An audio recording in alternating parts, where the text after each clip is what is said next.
સંસ્કારી નગરી ગણાતા વડોદરા શહેરમાં તમામ ધર્મના લોકો, જેમાં હિન્દુ, મુસ્લિમ, શીખ, ઈસાઈ, પારસી, પંજાબી, મરાઠી સહિતના લોકો હળીમળીને રહે છે, જેમાં ઘણા બીજા રાજ્યોમાંથી અહીં વસવાટ કરી અર્થોપાર્જન કરી રહ્યા છે। સંસ્કારી નગરી તમામ ધર્મ જ્ઞાતિના લોકોને પોતાનામાં સમાવી લીધા છે। તમામ ધર્મ જ્ઞાતિના લોકો અહીં ભાઈચારા સાથે ધાર્મિક ઉત્સવો પ્રસંગોને મનાવતા હોય છે।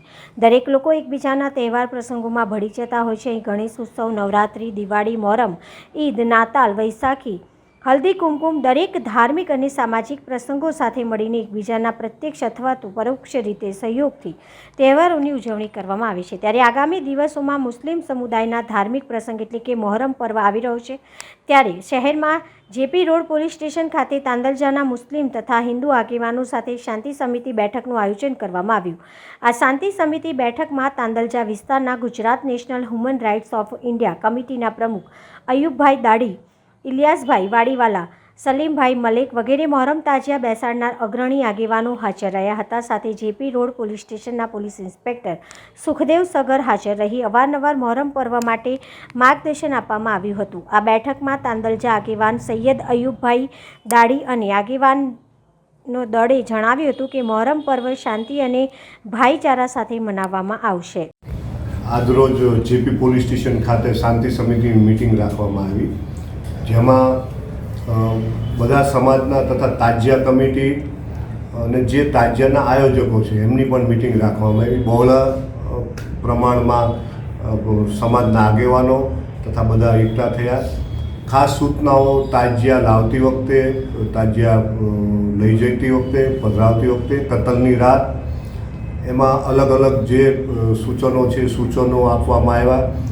તેમજ બહેનો અને નાના બાળકોનો ખાસ ધ્યાન રાખવું આ તાજિયા દરમિયાન ભીડભાડમાં, તેમજ જે સમય તાજિયા નીકાળવાનો સમય છે એ ટાઈમે નીકળી જાય તાજિયા, અને જે પધરાવવાનો સમય છે એ સમયે રાત્રિના મોડું ના થાય એ બાબતના સૂચનો કરવામાં આવ્યા।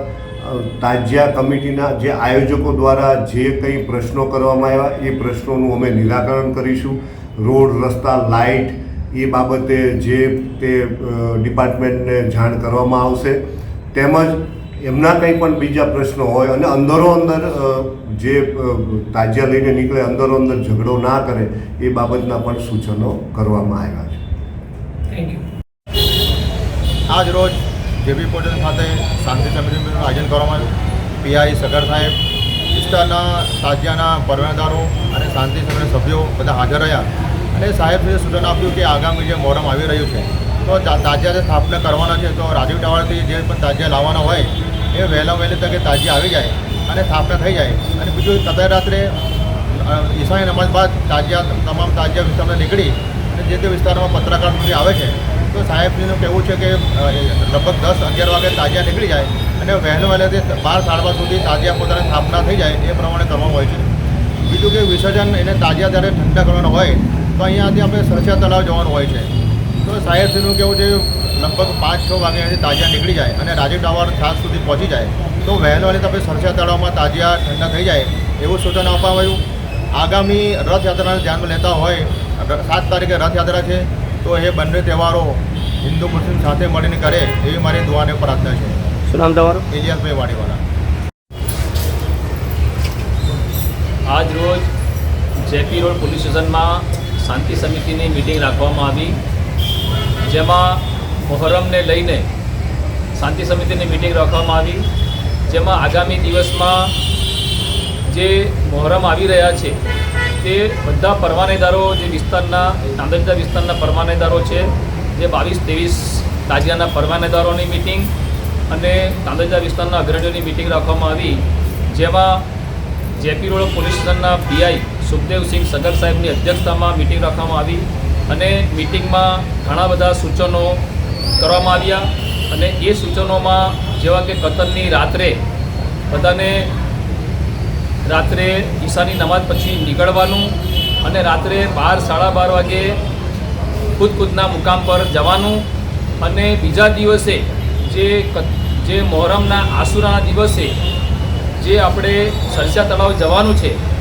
જે વિસર્જન કરવા માટે, એ દિવસે આપણે અસરની નમાઝ પછી વહેલી તકે બધા નીકળવાની કોશિશ કરે, કેમ કે હું એક આગેવાન તરીકે બધાને હું મેસેજ આપવા માગું છું કે જેટલા વહેલા નીકળીશું આપણે તાંદલજા વિસ્તારથી તો આપણે સરસિયા તળાવ જવાનું છે, તો વહેલા વહેલી તકે આપણા તાંદલજા વિસ્તારના તાજિયા વિસર્જન થઈ જાય એ મારી બધા તાજિયા પરવાનેદારોને સૂચના છે. જેપી રોડ પોલીસ સ્ટેશનથી શું સૂચના કરવામાં આવી? જેપી રોડ પોલીસ સ્ટેશનના પીઆઈ સગર સાહેબે સૂચનાઓ કરી કે જે તમને જે તકલીફો છે, જેવું કે રોડ રસ્તાઓ છે, લાઇટનું છે, કે જે મતલબ સુવિધાઓ જે છે એ લેખિતમાં એમણે કીધું કે લેખિતમાં હું કોર્પોરેશનના અધિકારીઓને આપીશ. એ બધી અને જે ઝાડમાં જે ઝાડની ડાળીઓ ને એ બધું ઝાડ નડે છે એ સુવિધાઓ બી કરવાનું સગર સાહેબે આશ્વાસન આપેલું છે. રથયાત્રાને લઈને શું? રથયાત્રાના લઈને કદાચ રથયાત્રાના દિવસમાં આપણે જે તાજિયા લઈને આવીએ છીએ, કદાચ મતલબ કે જે દિવસે રથયાત્રા નીકળવાની હોય તે દિવસે આપણે અચૂક એ દિવસે તાજિયા બીજા દિવસે લઈને નીકળાય એ પ્રમાણે આપણે એમને બી સહકાર આપવાનું રહેશે. શું નામ તમારું? Sayed Ayubbhai Dadi, national human right Gujarat president.